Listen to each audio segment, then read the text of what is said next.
för Flabonga, Monthro Thacuba. With Dale and Tony breaking all the rules. Talking tech, biz, and straight up chaos. Quick fire guests, oh yeah, we slay those. Good afternoon. My name is Dale Rodriguez, and this is Flabonga Monthro Cube. With me today, I've got my really cool guest. I'm Josh. I'm the founder of Hyphen Digital. Hyphen Digital. I mean, do you want Hyphen Digital in your little bio? Would you like that as well? Because yes, I'll plug the brand. Look at that. Of course. Is that how you spell it? Is that how you spell? Is that type? That's perfect.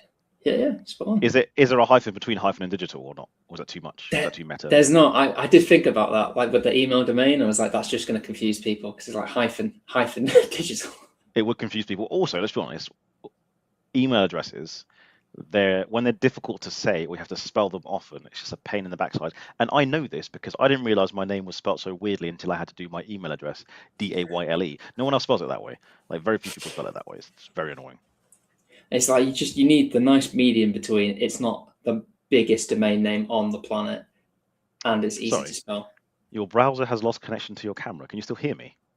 I can still hear you. I'm now staring at your beautiful picture. That's just bizarre. This has never happened before, ever. Like, not once. It's put you on the spot now, big guy. Well, it has. I'm going to unplug my camera to see what's going on, and let's see how well this goes. Knowing me, I'd probably accidentally unplug the microphone so you can't see or hear me. That would be. Thank you for rolling with it, by the way. Oh, mate. Life happens. Yeah. Okay, first one I want to ask you. How do you pronounce your surname correctly? Good question. So is it Probert? Is it Probert? Like what is it? Probert. Yeah. Probert. So Probert. Not Robert with a P. Not right, although that is the easiest way of getting people to spell it correctly. It's Robert with a P in front. Okay. Have you looked up the history of your name? Because you're the only person I know who's got that surname. Obviously, probably your parents do. But like, do you know what the etymology of your name is, or where it came from, the history? I believe it's Welsh. There was in the family home, there was like a certificate that was like, oh, your name is from here kind of thing. I think it's Welsh. But that's, I added Waters onto it like 2 years ago. So yeah, it's kind of a whole new entity now. Okay. I feel like this is unfair because I can see you, but you can't see me. And what I'm going to do is I'm going to ask people, anyone listening in on the comments, should I jump out of this and leave Josh to handle this stream solo for like 2 minutes, or should we continue this way? Let's see people, vote with what they say. So the people watching this, should I keep going this way, or should I leave Josh for 2 minutes to handle you guys solo? Because this has never happened before. Absolutely no pressure. Do you know what the real issue is? Actually, I like seeing my own face. That's why it's all about my ego. Because I can't see myself, I'm upset. That's really what it is. You need a new profile picture as well. I know that one is disgustingly out of date. I am a good 5 years older than that picture. There's more grey hairs. I got a different haircut. I think I put on some weight as well. So no, you've put on muscle, mate. There's a difference there. That's very kind of you, but no, I've definitely put on some fat, some juicy fat. All right. Can you explain to our audience what is Hyphen Digital? What do you do? Yeah, absolutely. So Hyphen Digital is kind of simplest form. It's systems advisory and implementation for businesses that use Xero. So kind of use point, case point is business comes to us and they're currently using Excel to track projects or inventory. They're currently using whiteboards, which we kind of see a lot. And they either want to move to Xero or they're already on Xero just through their accountant, and they want to look at an app that can integrate into that. Okay. So we do the whole evaluating the different tools in the market against their requirements. We'll then implement the tool for them and then support them in the long run as well.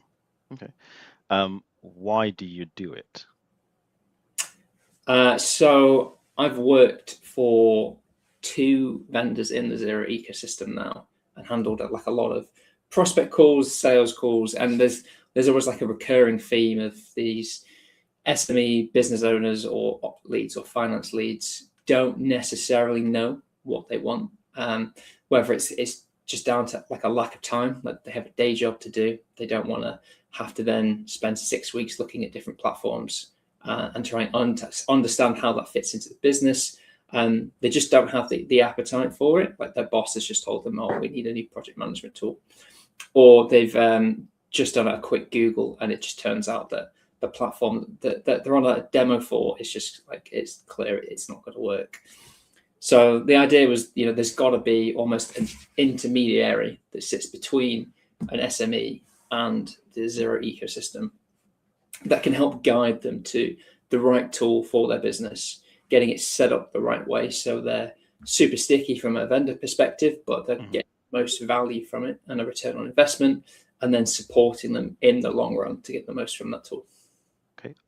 What is it you enjoy most about doing your work? Like, what's the satisfaction moment? Good question.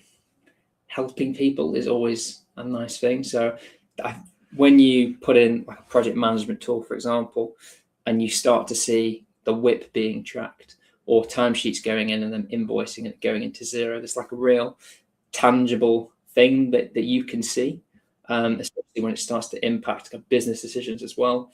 I'm also very much the guy in the chair in like every really dodgy spy film. So I like being able to just kind of crack on, get a system implemented, and get processes mapped from the comfort of my office, as opposed to being out on the road every day. That makes sense. What is your background in fintech? Like, where did you come from? What did you get trained in? How is it you've got into this? Good question again. So my original background was I worked for a construction power tool supplier. I left that, and just as COVID kind of came around, I thought it was a great time to start hyphen business solutions, like hyphen 1.0, which, given the circumstances, we did pretty well. Made a profit, and I could afford rent. It then came to a point where I'd met my now wife, and we were looking to buy a house, and I kind of needed a job because I needed, pay slips and income, pay slips, and proof of earnings. Yeah. Well, exactly. Yeah. So I kind of fell into the Xero ecosystem through a construction project management app called Next Minute. Yep. Helps them expand into the UK. Started off as like a customer success manager, turned into head of customer success and a country manager. So kind of dealing with small trades, moving from pretty much no systems to a kind of entry-level system to help them get on top of all of their projects. Yep. Then flipped over to another Xero ecosystem vendor called Xero to help them expand into the UK as well, which was a bit more of a lightweight ERP. Still kind of seeing the same problems that we were seeing at Next Minute that we've already mentioned. And then just got to a point last year, it was like, my wife's pregnant, we're having a kid. So, why don't I, again, go for a world of pain and start a business at the same time that we've got a newborn? So whoever thought that was a good decision was a bit mental. Okay. I'm going to go back a step. Could you explain to the audience or the uninitiated what is an ERP? ERP is enterprise resource planning. What does it do? Yeah. So you might have heard of the likes of NetSuite, which is kind of a classic ERP, or you've got Odoo, which is kind of coming up, which is module based, but it's effectively like a platform that can handle multiple different things. So you might have an ERP that has its own accounting system in place, has its own purchasing system, it has its own project management, has its own scheduling system. So it's a fancy way of kind of saying everything combined into one tool. Now, they are typically very, very, very expensive and typically overkill for the typical SME, where they can get kind of more value, definitely cheaper, by plugging in a best of breed approach from the Xero ecosystem. So you got your reporting app here, project management app here, inventory app here, all feeding into your one source of truth that is Xero. Okay. Do you have a preferred ERP, or is it just based on the customer need, or do you not use them because you're working with SMEs? We typically will try and avoid ERPs in general.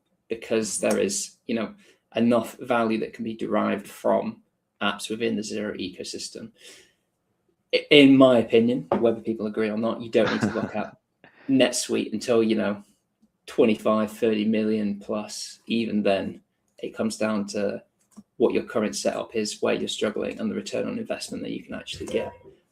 There is multiple tools in the Xero ecosystem that you could use that would arguably be more effective for you and give you a quicker ROI based on the implementation cost, license cost, all of that stuff. Fair enough. Fair enough. I need to ask you a silly question. Okay, yeah. If you were a biscuit, what kind of biscuit would you be that actually portrays your personality and why? But don't just pick your favorite biscuit. Oh. Let me zoom in for this. There you go, boom. Let me zoom in on your static profile picture. Yeah. I know. I feel I'm really sorry. This is very unfair. Usually my face is on this. I don't know why. The camera had a hiccup and now it won't reconnect. I mean, again, if you're okay, I will remove myself from the show and then see if I can log back in again. Do you want to give that a go? No, it's fine. It's completely up to you. You can handle the audience for another 2 minutes. I say the audience. There's only like 3 people listening, so I can't. That's no, it's fine. Don't worry. Don't stress, mate. A biscuit that represents my personality is, I feel like Oreo. It's like a safe bet because everyone likes Oreos, and I'd like to think that I'm, a fairly likable person. Not like like by everyone, but fairly likable. You see an Oreo, you're not gonna. Who turns down an Oreo? I mean, you are a likable fellow. I don't really like Oreos. Oh, okay. I know, but I get it. I get the gist of what you're saying. I don't want to be contrary. Yes, you're a likable fellow. Okay, time for another question. That's silly. Oh, Jess, do you want a serious question or a serious question? Your choice. Whichever is coming off the tongue next. Okay. So you're well immersed in the world of fintech, specifically for small to medium-sized entities. There's been a lot of change in terms of Xero changing their ecosystem, APIs, what kind of stuff. Has that affected you? And do you think it affects the end users, i.e. the clients, not the accountants? At the moment, it hasn't affected us. I think it's still too early days. Obviously, it's going to affect the vendors, and we might see, vendors disappear just because of the massive cost.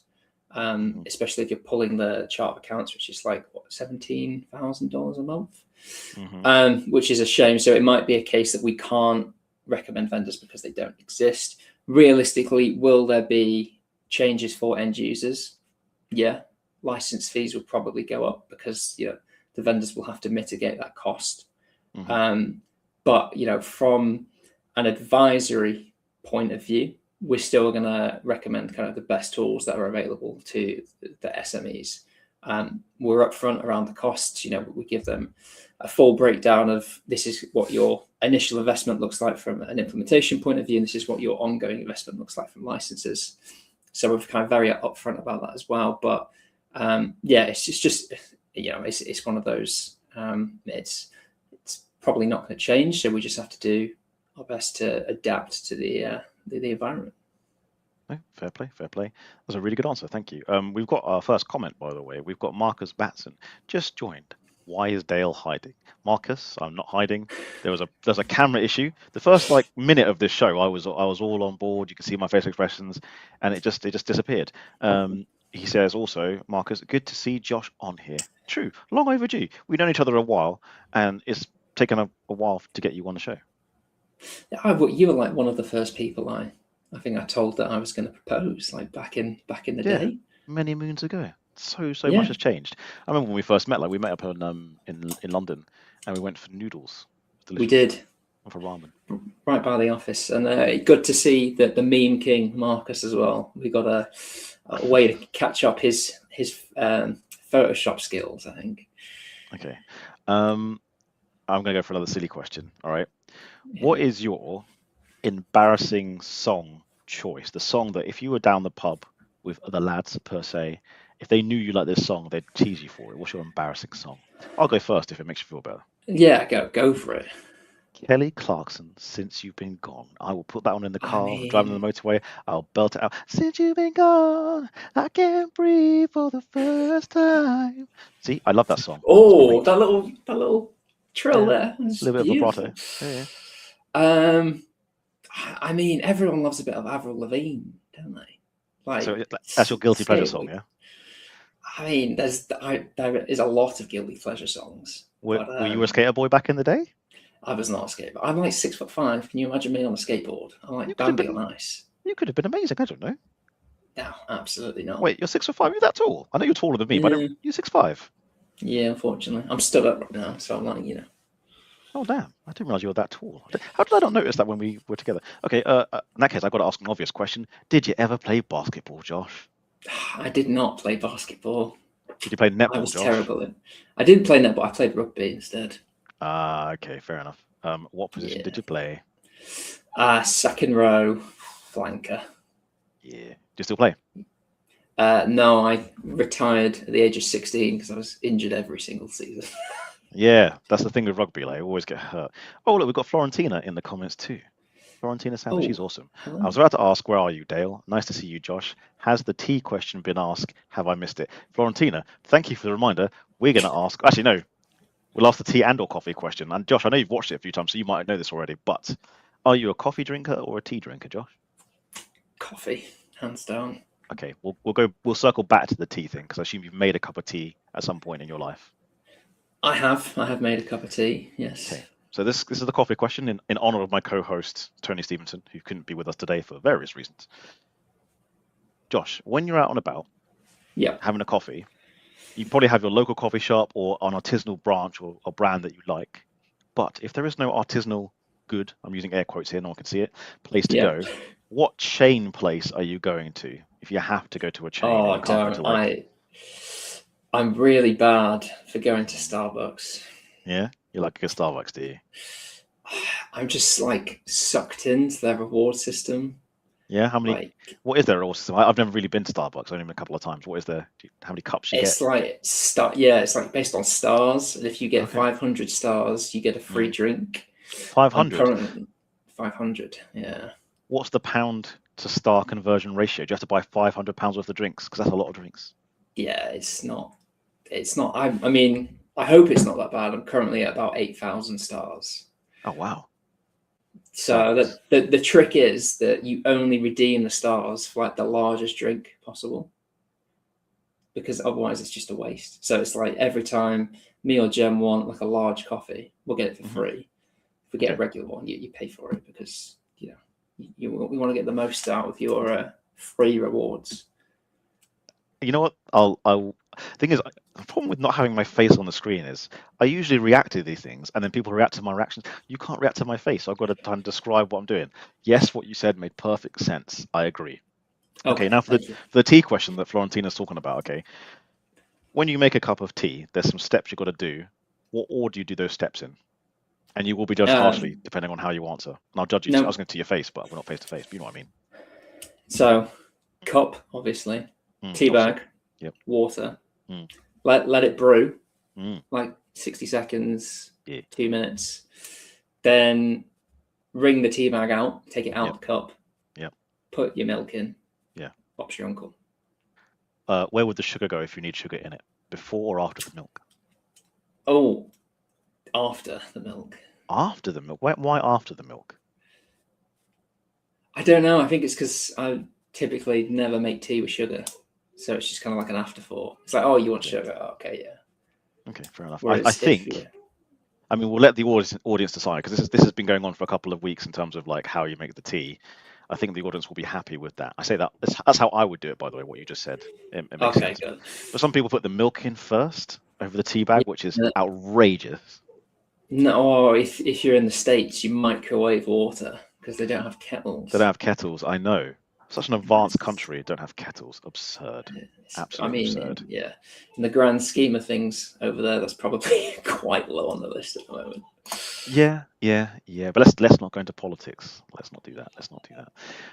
Again, would you like a serious question next or a silly question next? Go serious. Okay. What are your thoughts and or opinions on AI in the accounting/bookkeeping space? Oh. I ask all the good questions, don't I? You do. It's a very serious question. I think before anyone looks at AI, Hmm. you have to evaluate your data quality. Okay. It comes back to the polite way is garbage in, garbage out. So Yep. if your data there is garbage, then the AI output is going to be garbage. Okay. So there is multiple kind of housekeeping tasks that you have to do before that. Do I think that AI is going to replace people? No. Do I think it's going to make life a little bit easier? Yes. But personally, I think there will always be an oversight level because no one can confirm the data quality. So, if one person does something incorrect and it throws the quality of the data, we're always going to need that governance structure above AI that is then checking the output. Okay. Will jobs slightly change with AI? Yes, probably. But, I don't think it's going to completely eradicate people. Fair play. Not unless it goes Terminator. Eradicate people. Fair play, fair play.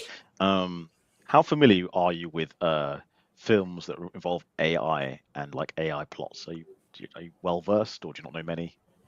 There's a great one called Eagle Eye with Shia LaBeouf. Have you seen that? I have not. Is that a recent movie, or is it an old movie? What's relatively old. It's like when the pre-Transformers or post-Transformers? Like middle of Transformers, I think. Maybe Okay. pre to like middle of when he was still in Transformers. It's to do with like a military AI, and it then started like just going haywire and guessing when people, kind of like Minority Report. It was guessing when people were going to commit crimes. Cool. That's a great one. Minority Report is also pretty good. Do you mind if I be a little bit nosy? I'm just going to zoom back out again. What room are we in right now? What room are you in, Josh? Like, I'm in my dining room. Oh, I'm in the office. My office. The office. You have an office? I do. I've hijacked this room. Yeah. What's behind you? There's some cupboards behind you. What's on top of the cupboards? That is an old Xbox and then an under desk wire cable thing. Okay. And then I'm also going to be a little bit nosy. Just behind you, directly behind you, there's a picture frame on the wall. What pictures are in the picture frame? If it's not too personal. No, that's fine. It's mainly pictures of me, my wife, and then the sonogram from Noah. Okay. Very cool. Very cool. Who we can hear in the background, by the way. He sounds awesome. God. No, don't. But there was a time when I was interviewing Alex von Schormeister from Xero, the MD for UK of Xero, yes. right, on this show. And Phoebe, my daughter, decided to pop along and have a little chat while I'm live. So, mate, no judgment. It is what it is. Like she put a full-on face in there, said hello to everybody. She was kind of cute, but also kind of annoying at the same time. You know how kids are. Yeah, annoying and cute at the same time. It is what it is. So, like, yeah, mate, no judgment, no shame. We're enjoying his little giggles and stuff like that. Oh, thank you. He's currently getting ready for a nursery lunchtime drop-off. Yeah. I remember those days. How are you finding starting your own business and being a father? It's fun. It's fun. Fun is one way. Yeah. No, it's good. Now I see why you got 8,000 points on your Starbucks card. That's why. Exactly. Start a business and a little kid. Yeah. It's just like coffee shakes. No, it's great. I don't work Wednesday mornings because I look after him before nursery. That flexibility is great, and I just absolutely love having the business as well. I'm just most importantly, I think just having fun.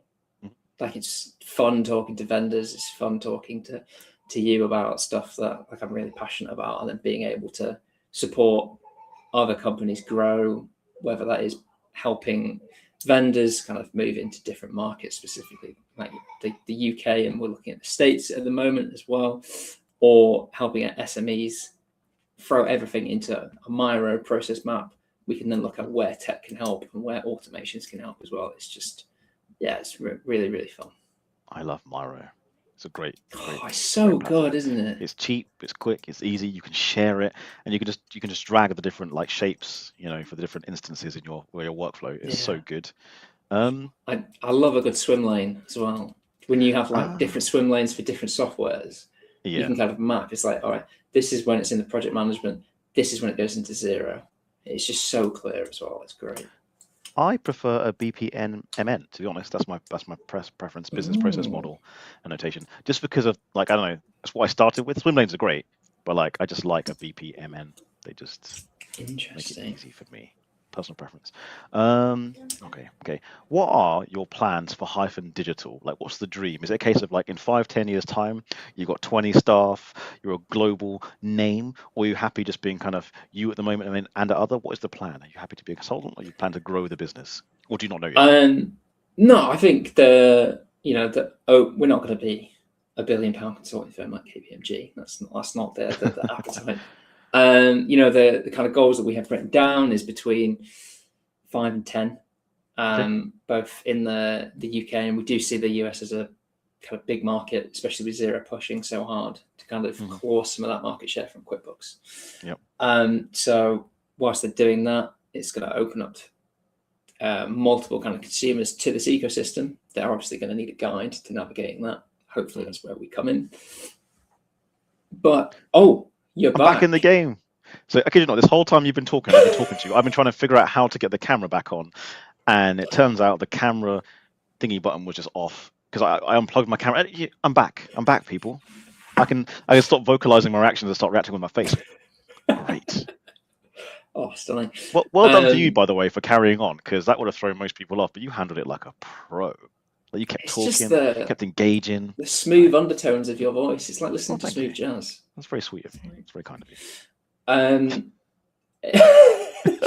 Yeah, 5 to 10 of us focusing on, the implementation of tech, the operational consultancy, migrating people over from different systems to Xero and kind of starting that journey as well. We find a lot of the time, kind of, if you hit that, bring back the smooth jazz microphone. If you kind of get in early enough, then you're just that trusted source as well. So we get a lot of kind of repeat business as well, which is nice. Just so you read a comment, but other people haven't read it yet and put it up. Marcus, bring back the smooth jazz. So Marcus, are you saying you don't want to see my face, bruv? Is that what you're saying? You're saying I got a face for radio, bruv? Bring some beef, lose some teeth. Actually, I bet not said to Marcus, he'll diss me with verses, because that. Do you know he's full into, like, drill and grime. I didn't know that. Oh wow. He's got knowledge that other people don't have. He's got wisdom. Okay. And he liked it before it was cool as well. Oh, is that his key point? Oh, okay. No. The handheld mic was the best, plus the face. Thank you, Marcus. Very kind of you. The handheld mic was cool, but I don't know why. But I used to have like a handheld mic, like an SM58, type microphone, and I had a sound card that for some reason it had like a bit rate difference on it, and it made my voice deeper. No, it made my voice like an extra pitch deeper. So it was like, it sounded great, but that wasn't my real voice. So people were like, hey, your voice isn't as cool in real life. I was like, no, I'm sorry, just the sound card does something funny to it. Sorry. I think your voice is cool, man. Don't worry. Thank you. I think your voice is cool too, by the way. Oh, thank you. Bit of a northern twang, am I right? Yeah, unfortunately. No. Don't say unfortunately. Be proud of your accent, bro. Be proud. I'm not being sarcastic. Be proud of it. Where do you hail from, good sir? So I lived in Cheshire, a place called Wilmslow, for like 19 years, and then moved to London. Was in Clapham, Balham for like 3 or 4 years. Moved back to Manchester. Right. Met my now wife, and then moved down here. When we say down here, where's down here? You back down south? Yeah, sorry, I realised that. Suffolk. So Suffolk. Okay. Suffolk, East Anglia. Okay. Did you enjoy being in Clapham/Balham? It's expensive. So here's the thing: like back in my day, I am a bit older than you. Clapham wasn't super nice. Like it was a bit rough because there's an end of Clapham that's kind of close to Brixton, and it's a bit rough and it's kind of cheap. And then suddenly it's like, oh wow, now it's stupidly expensive. It's very crazy. Stupidly expensive. A lot of Aussies. It's quite weird. A lot of hipsters. No. Yeah. A lot of hipsters. There's. Yeah, it's expensive. I was paying like £750 a month for a cupboard that I was living in. And let me guess, that's probably a cupboard in a shared flat with like 4 other people. Oh yeah, cupboards, absolutely. Yeah. It wasn't like your own little mini cupboard. It was like, it's crazy. Getting into London house prices. Anyone else want to comment on London house prices while we're in the mix? It's like paying for parking permits as well. It was like £250 a month just to park outside your own house. There are 2 well, there's lots of car parks in Canterbury where I usually work. There's two across the road from each other. There's a place called Castle Street, right? If you go down Castle Street, there's one on the left after you come out of the roundabout, and one on the right. So they're both on the same street. One is £5 or more per day, and no one knows why. I don't understand why one of them is more expensive. So you're someone who's not local to the area, you'll probably turn right and go into the one that costs you £25 a day, or if you turn left, it's £20 a day. You're like, oh. But like, there's no reason as to why the cost is different. They're the same location, literally. I did see there's a LinkedIn post around someone was selling a parking spot. It was like 170 grand they wanted for it. Wait, is this in Knightsbridge or Mayfair, like where you can park your Bentley? Where is this parking spot? What's so good about this parking? That's insane. I think I sent it to someone, so I can send it to you afterwards. It was like, it's an underground parking spot. It's like, well, okay. Still, that's ridiculously expensive. Yeah, but I'm sure there's someone very wealthy who can afford such things. Yes. And they put in the description like, oh, it's extra wide. It's like, oh, so you can open your car door that tiny bit more as opposed to climbing through the sunroof. Okay, since we're talking about cars, what kind of car do you drive at the moment? The BMW iX1, so electric SUV. Okay. Putting it through the business, right? Yeah. No. That's a personal question to ask. All right, that's cool. Are you enjoying the BMW iX? Did you say iX3? iX1. Yeah, it's the first like full electric car that I've had, which range anxiety is a thing, obviously. Yep. But I drove down to Maidstone 2 weeks ago, got down with like 50%, charged there at the customers, and then drove back. It's perfect. I think it's really good if you... Wait, you charged at the customers? Did you pay them for the electricity? They were like, do you need to charge? I was like, absolutely, please. Oh, wow. Cool. I know. Really, I work with some nice people. Wait, how often are you in Maidstone? Yeah, I'm that's due back. That's like 20 minutes from me. We should hang out. Grab a coffee. I'm due back. I've got 2 more days kind of booked in. So we'll do that. Let's do that. Sorry, look at us like arranging diaries in the middle of a live stream. Like people don't want to see this stuff. Okay. Are you a car person naturally, or you're not particularly interested? Like car no, not. We kind of went for an SUV because we could fit the buggy in. We had this massive buggy, and we had a BMW Series 1, and it was just it was not fitting in the back. No. Okay, hear me out. Let me try and coax that out of you. Let's say Hyphen Digital does lots of consulting, and in 5 years' time, you're turning over 5 million. You can get a really cool company car. What is your dream car? Money's no object. Yeah, dream car. Something ridiculous. I mean, not practical, just ridiculous. And there is no judgment, by the way. It's a safe space. The most tax-effective car is still a Porsche Taycan, isn't it? Electric, yeah, fine. I don't know. I've always fancied a Polestar. I think they look kind of like pretty futuristic. Still electric, still good for the planet. I'm not that into the whole supercar thing. Have you ever watched Matt Armstrong on YouTube? I have not. It's just a guy, super interesting. It's like hour-long videos. He buys cars that have been crashed or wrecked or water damaged, and then does them up, and then just keeps them. So he'll buy like a Aston Martin that someone crashed and it's been written off, and then he'll completely gut it, put it all back together, and then he'll like give it to his dad, for example. I'd rather kind of watch stuff I'm not that fussed around like, oh, is it a Lamborghini or Ferrari kind of thing? It's just like, can it get me to A to B? Yeah, that'll do. Okay, I'm with you on the Polestar thing. I've got a test drive booked in May. I tried test driving a Tesla a couple of weeks ago. I didn't like it. Oh, first of all, regen braking, really grabby. Didn't like that. Also, it's my first time driving any form of automatic car, so it was very new to me. Also, what I didn't like is the lack of buttons and switches to do basic things. So like it was raining the day I did the test drive, right, and the auto wipers weren't wiping fast enough for my liking. I couldn't see.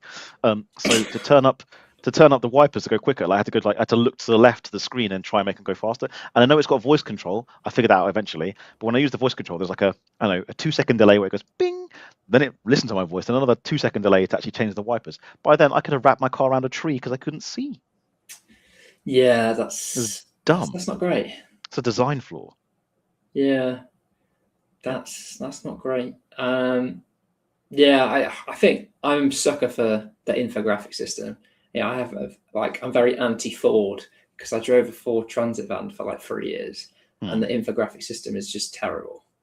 So it's like, oh, they make great vans, terrible cars.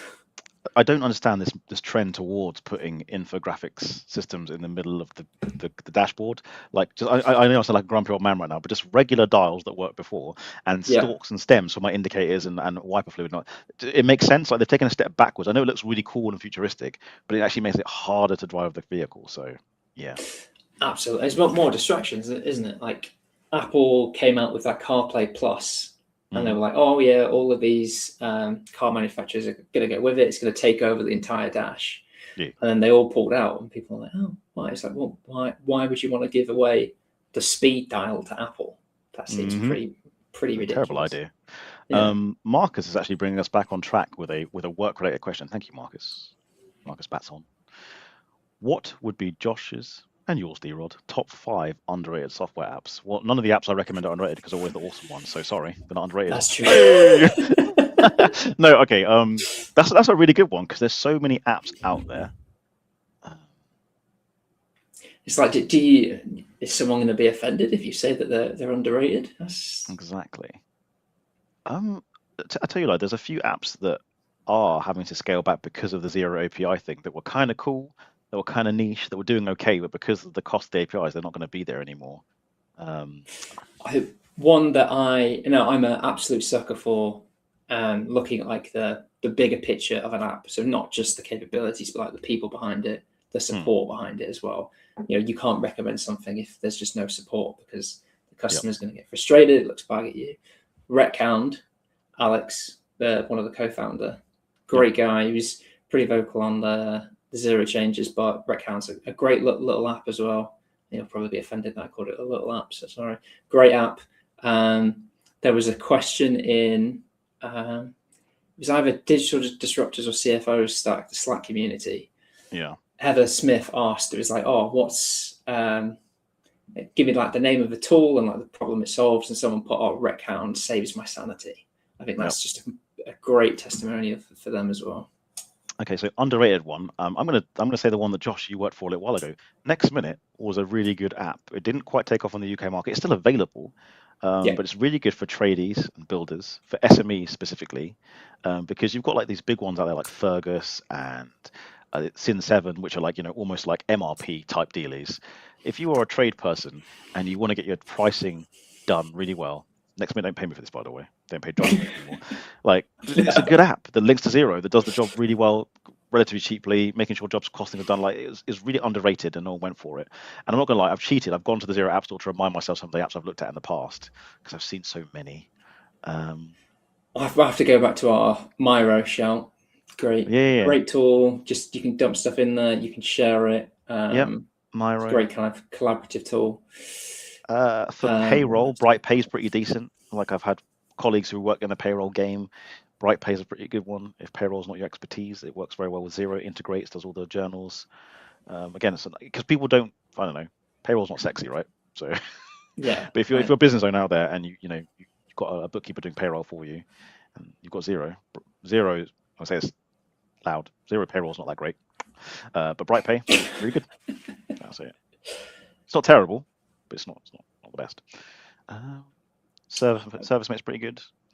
I don't know. Depends on the size of your business. So many. I've lost track of how many apps I've reviewed and looked at. I'm not gonna lie. We've just done a advisory report for someone that we looked at multi-entity reporting. So we kind of looked at Join as well. Join's Mayday. a really nice one. Mayday's a good one. That's obviously a great one. Mr. David Tuck.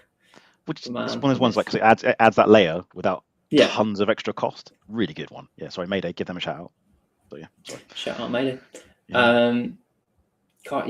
Oh wait, I know. there's loads. Zama. Zama is a really good integration. You see, that I works was really going to well for say that, accountants. but I didn't know how to pronounce Zama. it. Set with an X. Zama. Xama. Zama. Right? Is that?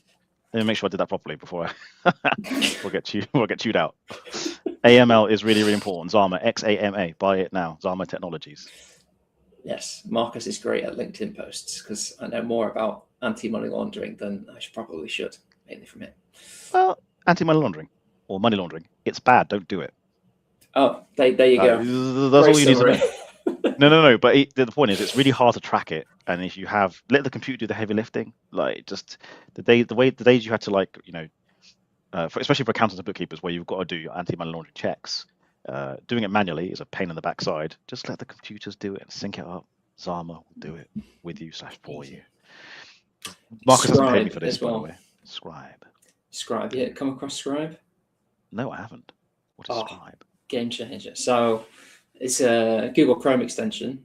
You tick it, and then you run through like how to raise a purchase order. It will then screenshot every time you click, and then when you hit save, it then puts it into like a step-by-step guide. But the killer is you can create a page that then holds multiple scribes. So like every time we implement a platform, we run through the entire process of like how to create a job, how to raise a purchase order, how to raise an invoice. It's all in one place. It's all relevant to their workflow. And then the customer just keeps that as like a knowledge base. That's genius. Like operating procedures. It's SOPs. And it's just, you run through it once, it saves it. You can highlight specific things on the page. You can redact stuff. It's brilliant. I feel kind of bad for the people who've been sitting here for the last 40 minutes hearing us chat rubbish, and you finally give some absolute pearls of wisdom. They had to wait a whole 40 minutes to get here. Do you mean like? I mean, that's why you take that snippet of like that 30 seconds and you just absolutely hammer that. Well, I'm not gonna lie. I use AI to clip this up. I'm not sitting here editing this stuff. I ain't got time for that. So if AI decides it's clip worthy, hey AI, clip this bit, then it might. But sometimes I tell it to clip it in the live. I'm like, hey, that's clip worthy. It doesn't do it. Listen. You need to do. You see, that's why AI won't replace us all, because it's not taking what you want. Do you know what's really funny? As much as I enjoy this show and I like getting the nuggets of wisdom and people talking about their expertise and sharing knowledge, because this is a LinkedIn live stream first and foremost, so people want. But no one cares about the business stuff. You've just given a really good promotion for a tool that people could use, right? And if I clip that up, no views. Now, if I clip up the next question I ask you, oh god, it'll get tons of views. Josh, if there was one fictional character from a TV show, comic book, cartoon, movie, or otherwise that you could punch in the face and get away with no judgment, who would you want to punch? Who irks you? Who grinds your gears? The character, not the person. You know what? I saw you ask that, and I've been thinking about it all week. just as a precaution, I still haven't come up with one. It's it's more like, have you been watching The Boys? I love The Boys. It's great. You punch Homelander. I mean, someone deserves it. If you're going to get away with it, so he can't laser beam you. Laser you back. You punch Homelander. So or assuming his kid, because he feel like he needs a bit of like tough love to like go towards Billy as a. I mean, you can't really punch a kid, but No. You can punch a kid because I've got 3 that I want to hit, and 2 of them are kids. So they're fictional characters, by the way. Not the people, the fictional characters. So you'd punch Homelander. I would punch Homelander, yeah. But I presume you've taken the compound V serum to give super strength. He can't laser you back for terms, and you give him a good. Yeah, sort your life out kind of thing. I mean, isn't it kind of cool how actors play villains so well, right? Because like people dislike that character, but he's done it so well. Yeah, he's done it, absolutely brilliantly as well. Like you almost detest him. Yeah, he's a horrible character. Almost like I can't remember the actor's name. Sorry, the guy who plays Joffrey from Game of Thrones. Like he played that perfectly. Yes. Like everyone wants to be a lovable character, but playing an evil, mean, vindictive character is hard, and he does it so well. We all dislike that guy. It's the same with like Alan Rickman. Everyone absolutely loved his character because there's this, what he did with it. Yeah. Well, apart from in Love Actually. Oh, you see, another one absolutely detested him. Like, why would you do that? Oh. Threw it all away. Lovely wife, great family. Just yeah. What a film! What a film. By the way, the Love Actually drinking game. If you Google it, there is a Love Actually drinking game that's been around on the internet for years. It's got like 10 different rules. It is a great game for Christmas. I watched the movie at Christmas. I played the drinking game. If you like drinking, actually, even if you don't like drinking, it's just fun to watch. Like one of the rules is like take a drink every time you see someone with a turtleneck. Take a drink every time someone says actually, and it's a fun game to play even if you're not drinking. You just watch it and be like, oh yeah. Yeah, it's like, oh okay, that comes up a lot. Drink every time someone tries to nervously explain their emotions or feelings. So no, drink every time Colin Firth is cringy. It's every time he's on screen. Well, almost every time in that film. I know. Are you a movie buff? Do you like movies or just a casual movie? I do like movies. Do like TV shows. We've just finished. Have you got Apple TV? I don't have Apple TV, but I have watched Ted Lasso and Shrinking. Shrinking. That was what I was going to say. Oh, it's an amazing show. For the audience who don't know, could you summarize Shrinking in like 20 seconds? What is it? Who's in it? What's it about? Yeah, so Shrinking stars Harrison Ford, Jason Segel from How I Met Your Mother, and I think that's it for famous people. Basically, it's about a famous too, for sure. Yeah. It's about a therapist who has a daughter, and his wife dies, and then it's about him kind of navigating that grief and the support system that he has. It sounds really dire, but it's one of those. It's like it just makes you feel really good, and then like 2 minutes before the end, it will just punch you in the gut, and then you'll want to cry. And Harrison Ford is unbelievable in it. Like plays. I don't think he's acting. With an illness. I don't think he's acting in that film. I think that's him. It's the dryness. Oh God, it's like the last 2 episodes, without trying to ruin it, of the 3rd season. I've only watched season 1. Oh, mate, you're in for a treat. Oh, it gets so much better. I mean, I don't want to spoil it, but I got to the safe DICK episode. Is that season 1 or season 2?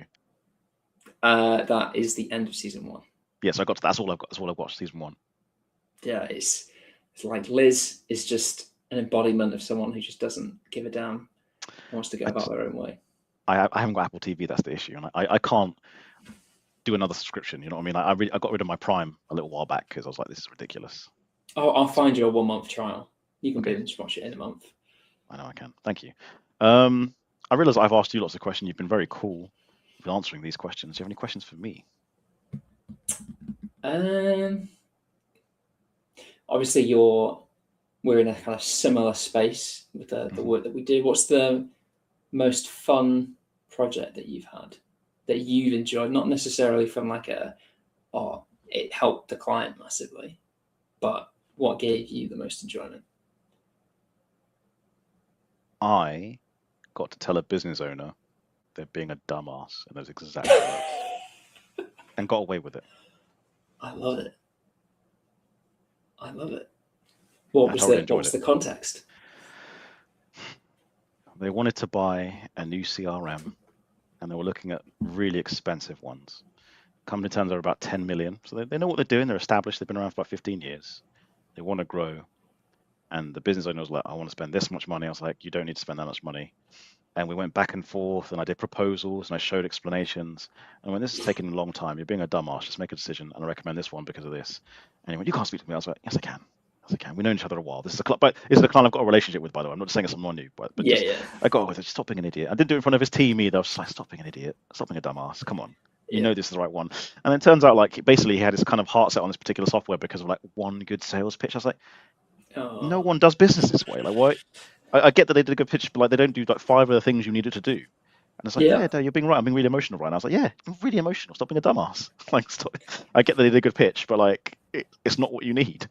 Yeah, no, it's people not wanting to make a decision as well. It's that an initial step is, especially if you're locked in. Like, I'm very anti like 1 year, 2 year contracts. It needs to be kind of rolling.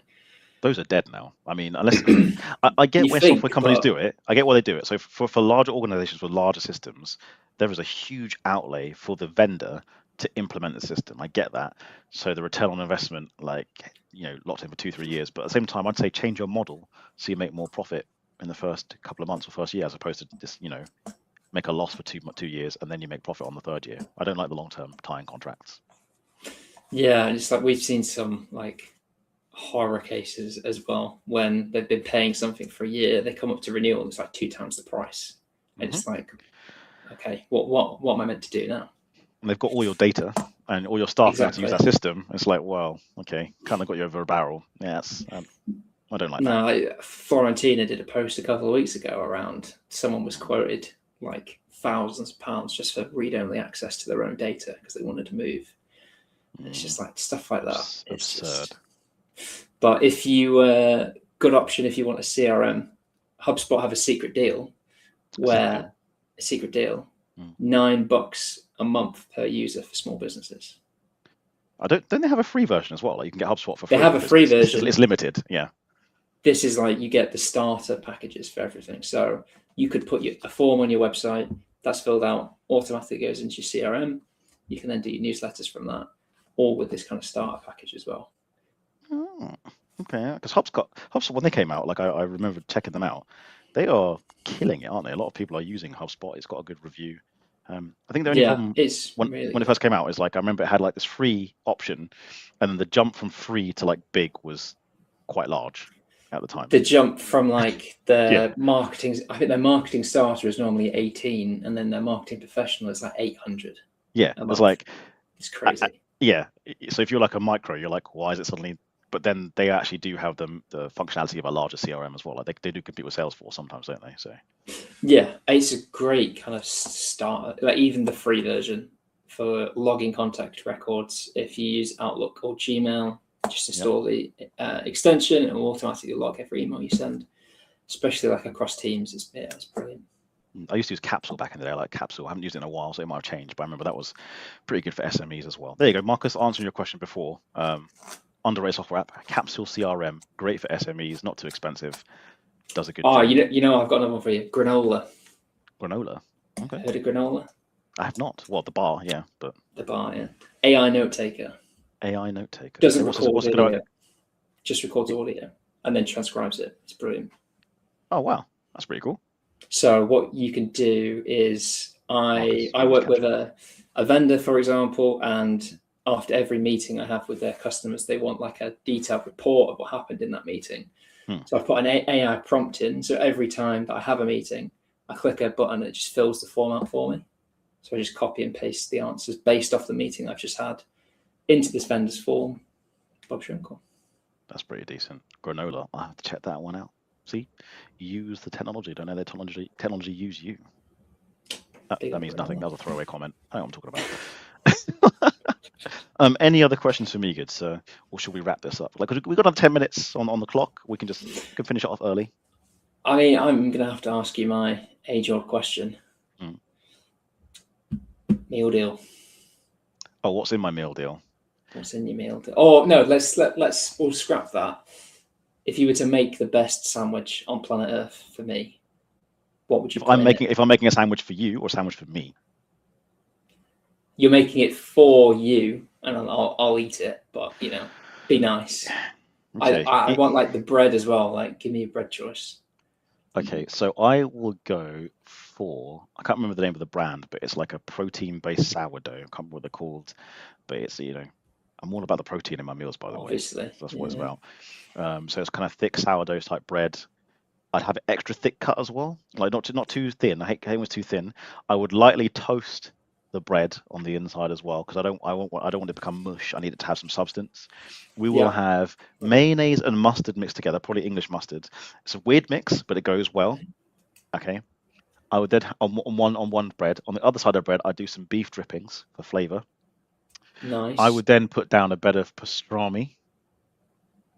Then probably some truffle infused salami. Then lettuce for health and crunch, because you know, maybe some spring onions if I want a little zhuzh. Cool. I'd actually put some seasoning on my sandwich. I'd probably put some smoked paprika and a little bit of freshly cracked black pepper. And then, so I've already put beef, I've got pork. I'd put a thin layer of chicken on there. Nice. And some bacon for saltiness, and then wedged together. And maybe some capers just to get some salty. Yeah. No, interesting. Oh, and some sauerkraut. I love sauerkraut in sandwiches. Sorry. So basically, like an advanced Reuben. It's my. Yeah. Yeah. No pickles. Not a fan of pickles. Pastrami. That's what I use the sauerkraut for, I think. Oh, okay. Yeah, that saltiness. Yeah. So sauerkraut, capers, beef dripping, mustard and mayo on one side, lettuce, 3 different types of meat. Yeah, that'll be good. Oh, maybe some melted cheese, maybe. Yeah. It's just solid. 8.5, maybe. Thank you. Yeah, I take my sandwiches seriously. Yeah. Okay. Good. There's, And the meal deal thing.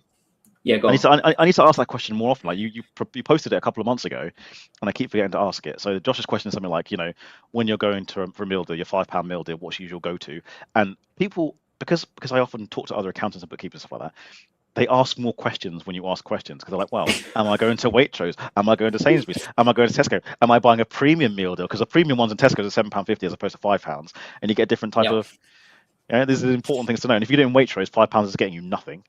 exactly. It's getting you your free Um, coffee and a newspaper. That's about it. Exactly. But for me, I'll usually get some meat-based sandwich, like a pastrami Yeah. which I've said it before.